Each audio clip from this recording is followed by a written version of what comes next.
President Museveni yalonda Harriet Ntabanzi ku bwa minisita w'eggwanga ow'amakolero ko ne Ismail Orot ku kifo kya minisita w'emirimu wabula nga bano bombi akakiiko kano kabagaanirawo ng'akatankana empapula zaabwe ez'obuyigirize.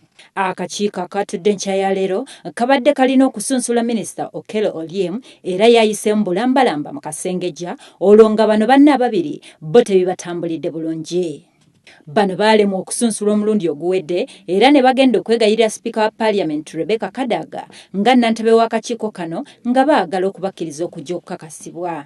Sipiika Kadaga akanze kutegeeza ababaka abatula ku kakiiko kano nga bwe waliyo abantu abalala babiri abalina okusunsulibwa naye nga buteerere olwo ne basaba olukiiko lukomekkerezebwe.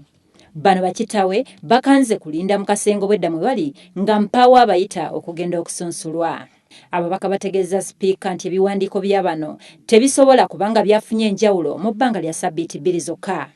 Kinajjukirwa nti Harriet Ntabanzi ensonga ze ziri mu yafeesi ya kalisoliso wa gavumenti era nga zeekuusa ku mpapula z'obuyigirize bwe.